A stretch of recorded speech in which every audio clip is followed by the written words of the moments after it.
Ever wondered why some BEC answers just don't impress, even though the grammar is perfect? I guess it's because they're missing a real business impact. That's spot on. Welcome to BEC Exam Skills Clinic. Today's episode is called From Vague to Valuable: How to Justify Recommendations with Clear Business Consequences. So we're focusing on how to give strong, convincing reasons for business recommendations. Exactly. By the end of this episode, you'll know how to turn a basic opinion into a powerful business argument. We'll cover why simple reasons aren't enough, how to build the reason-consequence chain, useful upgrade phrases, and plenty of realistic practice. So giving a reason isn't enough? That seems surprising. It's a common mistake. Lots of candidates say things like, the company should invest in training because training is important. That's okay, but it doesn't show deep business thinking. Because it doesn't make the connection to what actually changes for the company. Right. The examiner wants to hear not just what you recommend or why, but what real result it could bring. So we need to explain the chain. What, why, and what it leads to.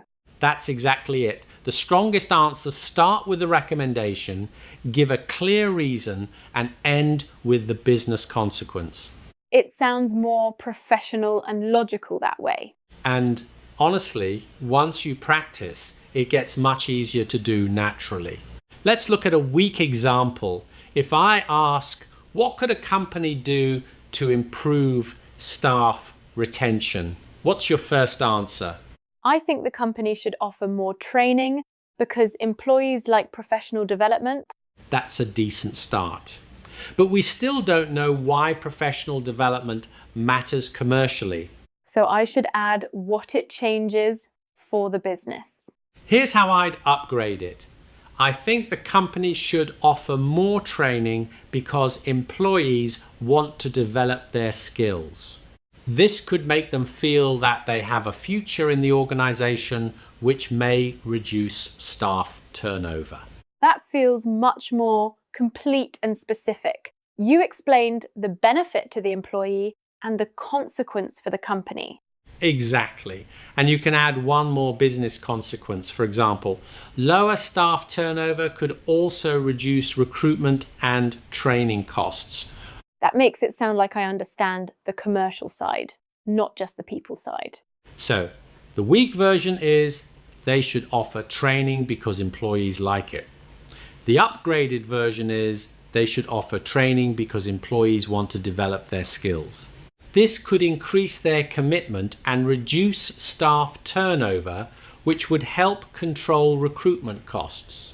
That's definitely a bigger improvement. It's more logical and business-like. Let's say the question is about customers. For example, should a company extend its customer service hours? What's a basic answer? They should extend hours because it would be better for customers. But that's vague, right? Right.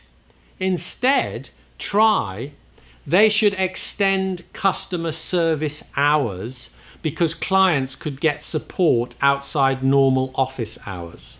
This might lead to faster problem resolution and higher satisfaction, which could help the company retain key accounts. Asking "so what" after my reason really helps.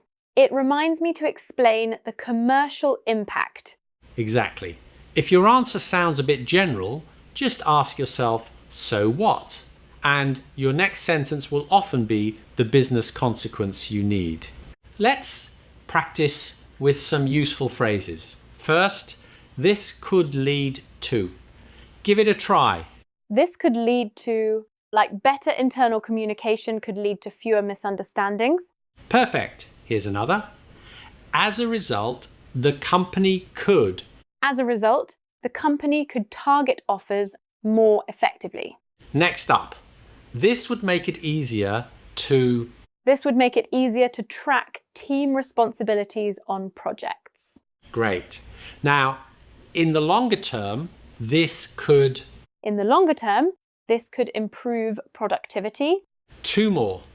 The main business benefit would be, and that matters because. The main business benefit would be lower operating costs. That matters because it lets the company invest elsewhere. Very strong. These phrases help your answer sound focused and purposeful. Let's practice. A company finds staff spend too much time in meetings. What's your recommendation? I think the company should have fewer meetings because employees waste a lot of time in them. Managers could organize them only when really necessary. That's sensible, but waste a lot of time is a bit casual. You could say, reduce productive working time. What happens if meetings are reduced? Employees would have more time for their main tasks, which could mean higher productivity and faster project delivery. Great! Put it all together for me. I'd recommend reducing routine meetings, especially when information can be shared by email or platform. Unnecessary meetings reduce productive time. More uninterrupted time could lead to higher productivity and faster delivery. Important decisions should still be discussed face-to-face, but the company could be more selective about meetings. Let's try one more. A retailer wants to improve customer loyalty. Should they introduce a loyalty program? I think a loyalty program would be a good idea because customers get discounts and probably like that. Clear, but upgrade it. What does that lead to? Customers might come back more often, so repeat sales increase. Now try the full upgraded version. Introducing a loyalty program could be effective because customers get a clear incentive to return. This could increase repeat purchases and build long-term relationships. The main business benefit would be stronger retention, not just chasing new customers. Excellent. That contrast shows a real awareness of commercial priorities. Let's quickly review 2 useful phrases. First, this could lead to, it helps you introduce a likely consequence. Example, better teamwork could lead to fewer project delays. Repeat, this could lead to. And another, that matters because it asks you to give the relevance. Example, the product could launch faster. That matters because speed to market can be a key advantage. Repeat, that matters because. To wrap up, here are 3 key takeaways. First, always give a clear recommendation. Second, explain why you think it would work. Third, finish with a specific business consequence like improving retention, reducing costs, or growing sales.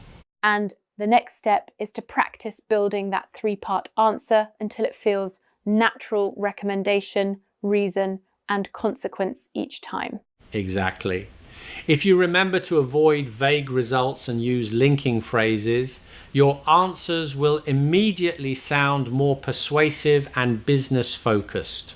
Thanks for the practice, Jack. I'll keep asking myself, so what, in every answer from now on. Great approach, Emma. Keep practicing those clear connections, and we'll see you in the next BEC Exam Skills Clinic episode.